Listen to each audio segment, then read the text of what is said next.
আসসালামু আলাইকুম।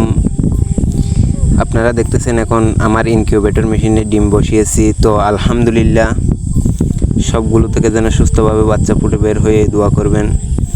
এবং আমাদের এলাকায় চীনা হাঁসের খামার নেই বললেই চলে। তো আলহামদুলিল্লাহ আমি একটি ছোটো করে চীনা হাঁসের খামার করছি এবং আপনাদের দোয়ায় আলহামদুলিল্লাহ অনেক দূরে এগিয়ে যাওয়ার চেষ্টা করব। তো আমার এখানে যে পরিমাণ মানুষের চাহিদা হাঁসের বাচ্চার জন্য, আলহামদুলিল্লাহ আমি কাস্টমারের চাহিদা অনুযায়ী বাচ্চা দিতে পারছি না, তবুও অনেক চেষ্টা করতেছি, যতটুকু পারি সম্ভব আর যতটুকু আমার পক্ষে সম্ভব ততটুকু দেওয়ার চেষ্টা করি। তো আপনারা দোয়া করবেন আমার খামারের জন্য, আল্লাহ যেন আমার খামারে বারাকা দান করেন। এবং এই মুহূর্তে আমি আমার ইনকিউবেটর মেশিনের ডিমগুলো একটু টার্নিং করে দিতেছি। আসলে ম্যানুয়াল ইনকিউবেটর হওয়ার কারণে ডিমগুলো দৈনিক 3 থেকে 4 বার টার্নিং করা লাগে।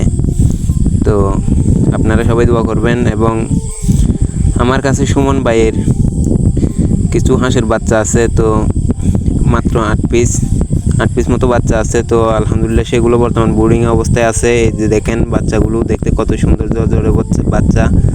তো আলহামদুলিল্লাহ সবগুলো এক রেটের বাচ্চা। তো উনি বলছেন 10 দিন মতো রাখতে আমার এখানে। তো 10 দিন পরে নাকি সে এসে নিয়ে যাবে। তো দোয়া করবেন। এই হচ্ছে আমার ইনকিউবেটর।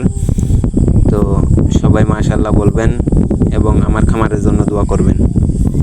এটাই ছিল আমার কথা। আলহামদুলিল্লাহ আপনারা সবাই দোয়া করবেন যেন বাচ্চাগুলো সুমন ভাইয়ের হাতে সুস্থভাবে তুলে দিতে পারি, এই কামনাই করি।